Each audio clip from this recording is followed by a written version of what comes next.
Hey everyone, welcome back to another episode of the RC Flight School. And for this one, I want to talk about types of RC airplanes.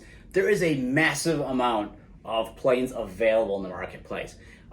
We have a couple examples here. These are actually all E-Flight models. Most of these are actually pretty old now and not even in production anymore. But I'll tell you what's great about this hobby is you can have these planes for a long time and really enjoy them. But there's a lot of different types, and not every airplane is for every pilot. And these airplanes do different things, and they come in different sizes, and in different completion levels. So I'm going to start with a couple examples here. Here we have what we consider the Umx series, the ultra micro, and we believe the X is for extreme, right? So these are the smaller planes. I love these little guys. They're affordable. They're easy to store, easy to fly. I fly most of these in my backyard, and the Umx series is just a fantastic series of airplanes.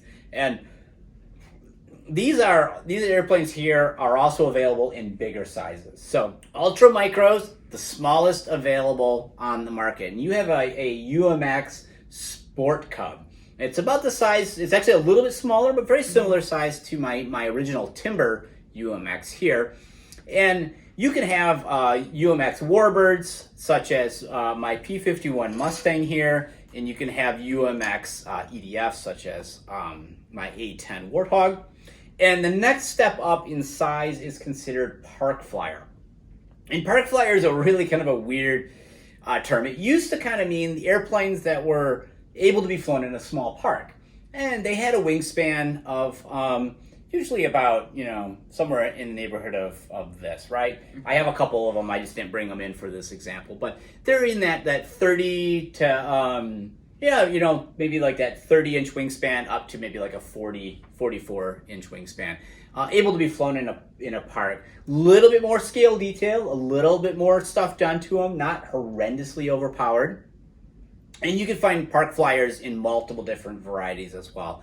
And then you kind of get into the next big category, which is like super scale, or even just like a large Parkflyer. And those tend to be the 1.2 meter airplanes up to a 2 meter. And then of course, like there's super scale, which is huge, that I'll never have in my lifetime, because first of all, I don't really want to have a 20-foot trailer to haul an airplane in. So those are the sizes. From a beginner standpoint, the things that Logan and most beginner pilots are going to be looking for is the Umx series. You can fly in your backyard, you can fly in a small field, baseball diamond, small park, up to probably the Parkflyer size. Parkflyer size is really in that range. That's where 90% of my airplanes live, and that's really where I feel the most comfortable. And for a beginner pilot, that's really the type of airplane you should be looking for. Something like the E-Flight T-28 Trojan, the E-Flight Cherokee, the E-Flight Timber. That's in that Parkflyer to large Parkflyer type range. And the Umx series is what we have here on the table. And airplanes come in a couple different kind of categories, I guess you could say. The first one we're going to talk about is we consider trainer or civilian scale. And by the way, there's exceptions to all this. This is like not hard and fast rule or anything. But the Timber we have here is really a scale civilian general aviation type airplane, right? This is not uncommon for what you would see parked at your local airport, right? And most trainers, not always, because Logan's going to be learning on a jet. Most trainers, traditional trainers, high wing aircraft, right? So you can take a look here. You can see the wing is on top of the fuselage. We know that is a high wing airplane. They tend to be a little bit more stable because, as we learned earlier, center of gravity is so important, right? Well, with the wings up high and the fuselage and everything down below, the center of gravity is actually a little bit lower in the on the airplane, right? It's in the fuselage there, and that just makes it a little bit more stable. The airplane basically is hanging from the wing rather than like a low wing airplane. The airplane is on top of the wing. The next category to talk about is Warbirds. To me, Warbirds are the most exciting thing, right? That's my passion is Warbirds. And generally, Warbirds are known as World War II type airplanes, right? P-51 Mustangs, P-47 Thunderbolts, F-4U Corsairs. Warbirds are typically World War II planes. It's getting a little bit fuzzy nowadays where, well, Desert Storm was, 30 years ago, and those are kind of turning into Warbirds, and Vietnam planes are 50 plus years old now. So, but for the most part, if somebody says, I want to fly a Warbird, they want to fly something like this. And for a lot of us, this was the goal. You fly this to get to this. That's how I progressed. I went from that to this, right? And these are available, and of course, in multiple sizes too. I got civilian scale planes from this size all the way up, and I got Warbirds that start at this scale and go all the way up from there. Warbirds tend to be a little bit what we call a hotter airplane, right? Faster, more maneuverable. It's got a faster motor in it. It's a slippery airplane. There's less drag. And as we learn, drag is the opposite of thrust. Mm-hmm. So this thing is going to be faster. It's going to be more maneuverable. It's going to be more aerobatic. It's going to do more stuff. So it's not where you want to start off at, right? If you're a beginner pilot, this needs to wait.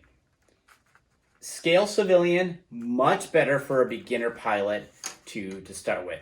The exception is that Habu is a EDF.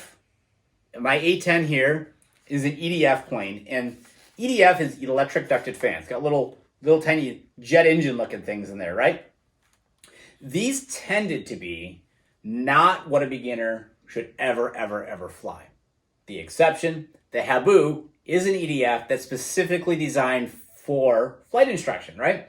But for the most part, an EDF is not where you want to begin. An F-18, an A-10, an F-16, they fly much faster, right? They fly faster. They can disappear much quicker. They're very responsive. I mean, this will bank. It will roll. It will pitch. It will do all those things much faster than this guy ever would. The wings are a lot thinner on EDFs and jets because they go so much faster, which means they don't fly well slow. Exception being the Habu. It's got a wing specifically designed to fly slow. If an A-10 gets too slow, it's going to fall out of the sky. An F-16 goes too slow, falls out of the sky. The difference is that falling out of the sky speed is like cruising speed for a Warbird and probably maximum speed for a civilian plane. So as you can see from a beginner pilot standpoint, if you fly a A-10 at the same speed I fly my Timber, you're going to crash. So you need to have much faster reflexes. You need to be a much more skilled pilot. That's the way it typically is done. So EDFs are the higher end of the echelon, with exception of the Habu. It's a rule breaker. That's what makes it so cool, is the fact that Logan can learn on a jet. He doesn't have to learn on a high wing trainer like I learned at. He gets to learn on the cool stuff right away. But for the most part, if you're a new pilot and you're looking at what to buy, don't buy an F-18, don't buy an F-16, don't go buy an A-10 and expect to have a lot of success with it. A Warbird, try to avoid buying a Warbird even for your first plane.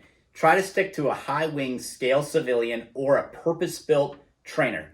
The Habu is a purpose-built trainer. I have a Corsair, a Hobby Zone Corsair with safe in it that is basically a trainer that looks like a Warbird, one of my all-time favorite planes. I have no problem when you solo that guy.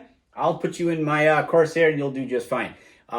But for the most part, the general philosophy is scale civilian flies the slowest. It's the least responsive.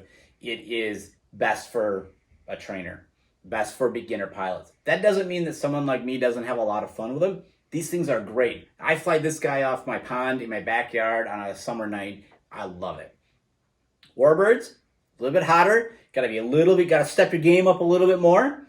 And EDF, you really got to step your game up because these are a lot faster. And RC planes come in a number of different completion levels, right? We have the ready-to-fly version. That's what Logan has that he's going to be learning with. That is the Habu. Ready-to-fly, just like your Sport Cub that you got for Christmas. The Sport Cub ready-to-fly means it comes with an airplane, comes with a transmitter, a battery, and a charger. You can go from hobby shop to airfield, and within a matter of probably 20 minutes, or even less when it comes to your Sport Cub, you can be in the air flying. right? You don't have to buy anything else. Bind and fly. These models here, what we call bind and fly models. 99% of my models now are bind and fly. I own a transmitter. I have a programmable transmitter. I can link that to any one of my airplanes at any time and go fly it. One transmitter, bind it to all these. That's a bind and fly model. Then you have your plug and plays. You're almost ready to fly. You got to put your own receiver in it. Bind and fly comes with a receiver. Got to buy your own battery. Almost ready to fly means you got to buy your own receiver to put in it. And then lastly, you have kit. Kit means you got to build everything. Mm-hmm. Got to supply your own servos. You got to supply your own stuff. It's a kit. So I suggest for a beginner pilot, you start with an RTF. It comes with everything you need to get started. Next up, move to a bind and fly, primarily like a scale civilian plane like I have here with my Timber. Fantastic airplane as your next thing to move to.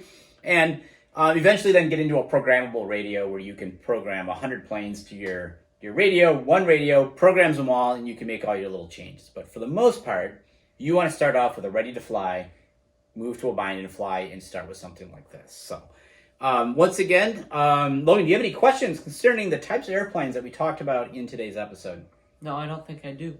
All right. Well, I'm not going to pop quiz you too much on these here, but this just helps you become more familiar with types of airplanes. So if you go to Horizon Hobbies website, right, and let's say you're beginning to get better at being a pilot and you want to move to the next level, you now know kind of where to look. Scale civilian, Warbird, EDFs. I always say start here, move to your Warbird, get to your EDF later. That's kind of a natural progression.